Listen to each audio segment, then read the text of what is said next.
បាទសម្រាប់ពុកម៉ែបងប្អូនដែលមានតម្រូវការស្នប់ប្រើថ្មខ្នាតតូចណាបាទងាយស្រួលដាក់តាមខ្លួនបាទពុកម៉ែបងប្អូនអាចមើលស្នប់នេះបានបាទនេះគឺជាប្រភេទស្នប់ប្រើថ្មកម្លាំង12វ៉ុល60វ៉ាត់បាទរូបរាងវាតូចស្អាតមែនតើបាទកម្លាំងខ្លាំងបាទសប់បានលឿនក្រៅពីមុខងារសប់ស្នប់នេះក៏យើងអាចប្រើប្រាស់វាជា power bank ហើយនឹងមានភ្លើងពិលបំភ្លឺផងដែរ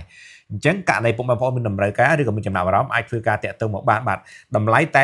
$25ទេគឺដឹកជញ្ជូនដល់កន្លែងទូទាំងប្រទេសបាទហើយនៅក្នុងប្រអប់វានេះមានស្នប់មួយបាទស្នប់មួយមានទយោស្នប់ខ្សែភ្លើងខ្សែដោតជាមួយកន្ទុយបារីបាទដោតជាមួយកន្ទុយបារីហើយនឹងមកដោតមួយស្នប់នេះមួយអានេះគឺខ្សែសាកវាប្រភេទ USB មក Type C បាទខ្សែសាកវាមួយហើយនឹងអានេះគឺក្បាលតវាសម្រាប់យើងសប់ជាមួយនឹងបាល់មួយពងមួយវ៉ាល់កង់វ៉ាល់កង់យើងវ៉ាល់ទូជួយណាបាទហើយនឹងមាន fusip មួយនេះគឺគេដាក់មកសកួរសម្រាប់ករណីអានេះវាខូចអីយើងអាចដោះដូរវាបានណា fusip មួយនៅក្នុងហ្នឹងវាមានសភៅណែនាំបាទវាប្រើហើយនឹងមានស្រោមកណាត់plastic នេះមួយបាទសម្រាប់យើងច្រកស្នប់អញ្ចឹងពេលដែលបងប្អូនត្រូវការយកទៅប្រើអីយើងគ្រាន់តែថាដាក់អាហ្នឹង